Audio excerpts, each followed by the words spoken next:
Chris Benoit is a forgotten name in the wrestling community. But how did he go from being one of the greatest show wrestlers in the world to being disassociated from WWE, resulting in his absence from documentaries, films, and video games related to the Federation for over 15 years? And this exclusion is likely to go on indefinitely. The answer lies in his tragic actions. On June 24th, 2007, Chris Benoit took his own life. The 40-year-old wrestler was discovered lifeless at his residence one day later, along with his wife, Nancy Toffoloni, and their son, Daniel Benoit. Investigations revealed the horrifying sequence of events. Benoit hanged his wife and son, and then himself. But the question is, why? Chris's admiration for the Dynamite Kid influenced his journey into the world of professional wrestling. So much so that in his early days, he adopted the name Dynamite Chris Benoit as a heartfelt tribute to his wrestling hero. He even incorporated some of the Dynamite Kid's signature moves into his own wrestling techniques. In his wrestling days with WCW, Chris got involved in a fake storyline where he was supposed to pretend to be in a romantic relationship with a wrestler named Kevin Sullivan's wife, Nancy Dowse. But the fake love affair turned real, and Nancy left her husband and the wrestling company in 1997. This caused Chris and the Radicals to leave WCW and join WWF in 2000 when Sullivan took control of the company. Chris Benoit and Nancy Dowse, whose actual name was Nancy Toffoloni, welcomed their first child together on February 25th, 2000. They named their son Daniel Christopher Benoit. Before this, Chris had a son named David and a daughter named Megan from a previous marriage. Chris reached the pinnacle of WWE success by becoming the World Heavyweight Champion at WrestleMania 20 in 2004. He also showcased his versatility by winning the Intercontinental and United States Championship. His accomplishments extended to the prestigious WWE Triple Crown Championship and Grand Slam Championship, signifying his mastery of multiple titles. Even though Chris Benoit was at the peak of his wrestling career, achieving remarkable success and earning the admiration of fans worldwide, the question that continues to haunt many is, what could have driven him to commit such a heinous crime?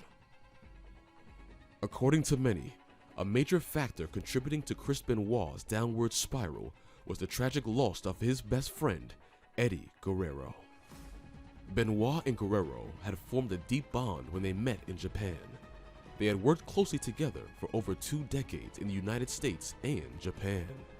Guerrero's untimely death in November 2005 hit Benoit hard, and it's widely believed that he never fully recovered from the emotional blow. Do you think the death of a best friend can be so traumatic that it leads someone to insanity? However, it's important to note that despite his personal challenges, Chris Benoit continued to perform in his profession until just a week before his tragic death. On a fateful Friday, June 22nd, 2007, a horrifying tragedy unfolded in the Benoit household. Chris took his wife's life, Nancy, in the bonus room of their home.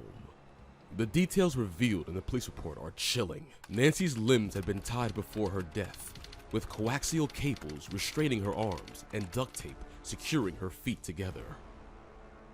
Investigators also found a makeshift gag consisting of a tube sock and tape in the kitchen trash, suggesting it had been used before her death.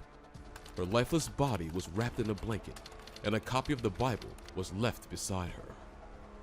The injuries indicated a brutal method of strangulation, with Benoit pressing a knee into her back while using a cord around her neck. Despite the horrific nature of the act, there were no immediate signs of struggle. Toxicologists discovered alcohol in Nancy's body, though it remained unclear whether it had been consumed before her death or if it resulted from decomposition. The presence of hydrocodone and alprazolam in her body was also noted, both at therapeutic levels, but it was challenging to determine their levels before her passing.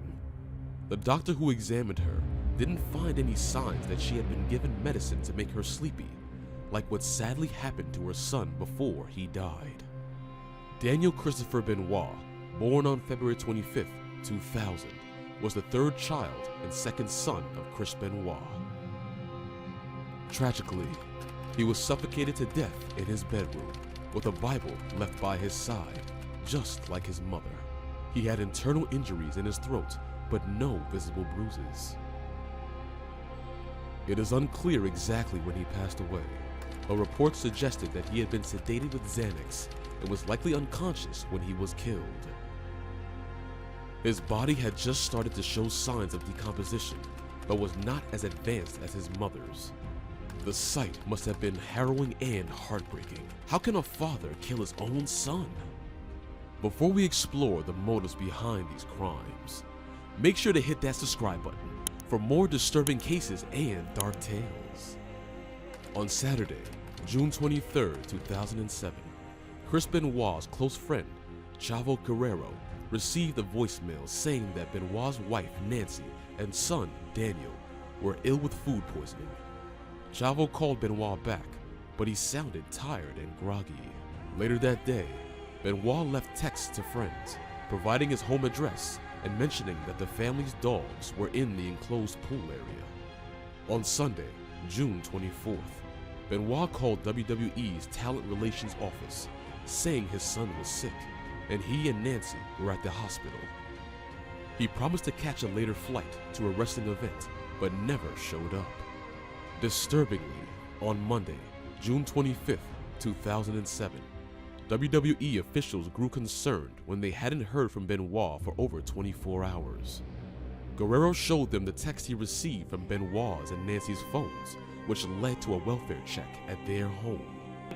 I run the security for World Wrestling, and one of our wrestlers that lives down there is missing, and he told me to say we need a welfare check done. And what's his name? Chris Benoit. The police discovered 3 bodies, and WWE was informed that it was a major crime scene. Chris Benoit took his own life by hanging, as confirmed by District Attorney Ballard and the county sheriff. He used a cord from a weightlifting machine to create a noose, attaching it to the machine's handle after removing the bar. Then, he released the weights, which led to his strangulation. Ballard mentioned that Benoit was discovered hanging from the machine's pulley cable. A suicide note wasn't found during the initial investigation, but was later discovered in a Bible sent to Benoit's first wife, Martina Benoit. The note indicated that he was preparing to leave this world. After the tragic events involving Chris Benoit, WWE made significant efforts to distance itself from him.